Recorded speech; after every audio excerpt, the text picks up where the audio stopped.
Agora a gente segue ao vivo por aqui na CNN, atualizando tudo o que acontece e aproveito para chamar a coordenadora do curso de Relações Internacionais da FAAP, a nossa sempre companheira, parceira, Fernanda Manhota. Professora, muito boa noite para você, ou bom dia já. Obrigada por nos receber por aqui, por conversar com a gente. Temos muito a conversar. Gostaria primeiro que você falasse para a gente o que a gente pode esperar já nas próximas horas, se realmente essa invasão, esse ataque militar deve continuar se espalhando por todo o território ucraniano. E depois a gente vai conversando, porque tem outras perguntas para te fazer também com relação a isso, do que a gente pode ver já nos próximos dias. Bom dia.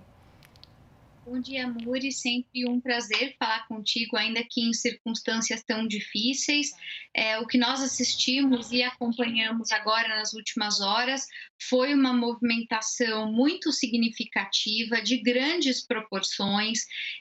O governo russo tem sido cauteloso na forma como delimita, como distingue, como apresenta a sua operação militar, tem evitado falar em uma guerra generalizada. Aliás, o discurso do presidente Putin foi todo no sentido de tentar dizer que a ação é restrita às regiões separatistas. Agora, como o Renan acabou de nos trazer, mesmo os bombardeios em outras cidades, eles tentam justificar como parte de um plano de fragilização militar da Ucrânia, mas ainda com foco na região de Donbás. Então, esse é o discurso oficial russo. É claro que nós já tivemos diversas demonstrações, Muri, desde que essa crise começou, de que muitas vezes os russos eles não têm dito exatamente aquilo que se possa confiar, né? Então eles dizem que tudo não passa de uma histeria do Ocidente, que a ameaça não é real, e agora estamos nós aqui nessa madrugada conversando sobre esse assunto.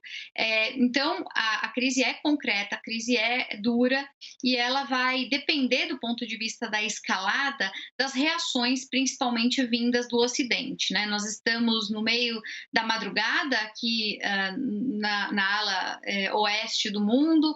Lá na região leste do mundo nós temos aí o amanhecer começando agora. É um horário inclusive estratégico para esse tipo de ação, porque o tempo de resposta das lideranças obviamente leva em consideração essas questões. O presidente Biden fez uma primeira manifestação que nós acompanhamos, condenando os ataques e reprimindo fortemente a ação russa, mas ainda sem anunciar nenhuma saída concreta, nenhuma medida concreta. Ele vai fazer isso após se reunir com outras lideranças e também, claro, depois de falar com uma série de conselheiros e aliados. O tamanho da resposta ocidental, via OTAN, via Estados Unidos, a resposta dos países europeus isoladamente, darão o tom de se o Ocidente comprou aquela narrativa oficial, pelo menos até agora apresentada, de que se trata de uma ação pontual e circunscrita da Rússia, ou se o Ocidente já descartou completamente essa ideia e já está assumindo, comprando a ideia, no lugar disso, de uma guerra generalizada. A proporcionalidade tem sido sempre uma preocupação em escaladas como essa. Então, o medo, ou que desencadeia em alguma medida a percepção de risco, tem a ver com o tamanho, né, das respostas que cada um dos lados dá. Então, eu diria que ainda é cedo, ainda é um momento que requer atenção e cuidado. Já temos acompanhado, né, nas divulgações de notícias, uma série de especulações, uma série de informações falsas, uma série de materiais que não são acurados, que não são precisos. É muito importante, nesse tipo de circunstância, tentar manter um pouco o distanciamento e observar com calma o movimento de cada um dos atores. Aliás, falando nos atores, eu não citei a China, mas é outro país que é preciso observar. Então, a temperatura é quente, a situação é grave, mas a gente está também diante de uma batalha, de uma disputa de narrativas. Os russos dizem: estamos operando dentro de um dispositivo de legítima defesa, e fazem toda uma história para justificar o que seria supostamente o ataque do qual eles se defendem. O Ocidente claramente não entende da mesma forma, mas em que medida essas forças vão ser articuladas em resposta é o que a gente precisa saber agora, Muri. Professora Renan de Souza também participa dessa conversa. Rê? Olá, professora Fernanda. Boa noite, bom dia para a senhora, né? Nesta noite bastante tensa para o mundo inteiro. Professora, queria entender a perspectiva da senhora sobre a resposta do Ocidente. Até porque, se a gente pensar, Vladimir Putin entende um pouco da cabeça de Joe Biden, porque Biden era vice de Obama quando ele anexou a Crimeia lá em 2014, né? Então ele entende um pouco a cabeça, como funciona, e Biden também entende a de Vladimir Putin. Agora, neste caso, a senhora acredita que sanções do Ocidente, por mais que sejam fortes, vão conseguir parar Vladimir Putin ou vão causar algum efeito de fato para ajudar a Ucrânia neste momento? Olha, Renan, tem toda uma discussão quase filosófica e conceitual sobre a efetividade das sanções, né? Quando a gente olha historicamente para isso, indo das sanções bilaterais às multilaterais, passando pelas sanções políticas e econômicas, nós temos uma série de críticas que foram sendo empreendidas, desde o embargo de Cuba, que todo mundo conhece, até mais recentemente o que se praticou no Iraque, o que se praticou no Irã, o que se praticou em alguma medida na Coreia do Norte, né? Então, os sinais, eles são um pouco trocados. É claro que o objetivo central das sanções sempre é gerar algum tipo de pressão para tentar alterar o comportamento do agente com quem se relaciona, né? Com quem se estabelece vínculo do outro lado. Essas pressões, elas em geral, vêm acompanhadas de uma série de tentativas de demonstração de desaprovação, de tentativa de punição. Em alguma medida, elas dão efeito, porque elas acabam reverberando sobre aspectos materiais concretos da gestão do Estado, sobretudo no campo econômico, da sua própria condição de manter a estabilidade, né, e controlar a opinião pública em relação aos efeitos da guerra.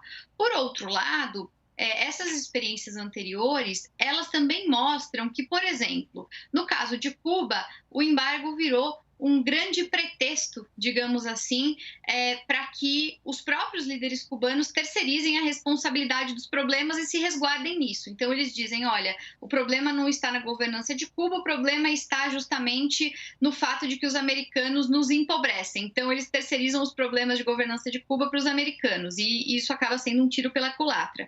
No caso de Irã, de Coreia do Norte, nós acompanhamos sanções que serviram, sim, para empobrecer o Estado, e as camadas sociais mais comuns foram muito afetadas por tudo isso, mas não necessariamente os políticos e as elites, que de fato era quem se endereçavam as sanções, tinham efeito concreto. Eles continuavam tendo acesso, eles continuavam consumindo, eles continuavam viajando e, portanto, houve uma assimetria muito grande. Então, estou fazendo todo esse preâmbulo histórico para que as pessoas entendam que sanções, elas têm efeitos reais, materiais e concretos, e por isso elas seguem sendo adotadas há tantas décadas, mas ao mesmo tempo elas são passíveis de muita discussão. Para ir resumindo a ópera e tentar chegar na Ucrânia, né? Você citou a Crimeia, também a própria Crimeia foi alvo de uma série de discussões, porque várias sanções foram impostas naquele momento, e nem por isso evitamos, né, esse desenrolar do conflito que nos traz até aqui. Nesse momento em particular, para quem nos assiste, o que é importante ter em mente? Uma primeira leva de sanções foi divulgada pelo governo americano, né, nos últimos dias, por alguns líderes europeus, mas foi ainda um pacote, como eu estava dizendo antes, muito proporcional àquela primeira intenção russa de reconhecimento da independência das províncias separatistas. Então, ela foi focada, né, esse pacote de sanções, ele foi focado muito em personagens pontuais dentro da própria Rússia, e do ponto de vista geral, talvez a medida mais dura tenha sido o fato, e aí sim é importante, de que o governo americano impediu o acesso a recursos, né, para levantar novos financiamentos no mercado internacional e também, a partir disso, impossibilitando a atração de novos investimentos para a Rússia. Mas foi só isso, quer dizer, foi muito circunscrito. Isso não é o suficiente para parar a Rússia, isso não é o bastante para limitar as ações que nós estamos acompanhando. Há várias cartas na manga. Outro dia eu até pronunciei aqui num outro programa da CNN o que eu achava que seria a próxima leva. Se vocês quiserem, depois eu posso retomar esse assunto, mas me parece que é mais ou menos agora chegando numa nova etapa que nós verificaremos se as sanções serão de fato efetivas. Até o momento, elas são muito pontuais, não são suficientes para fazer frente a tudo isso, Renan e Muri. Professora, obrigada aqui pela participação. Logo mais a gente volta a conversar.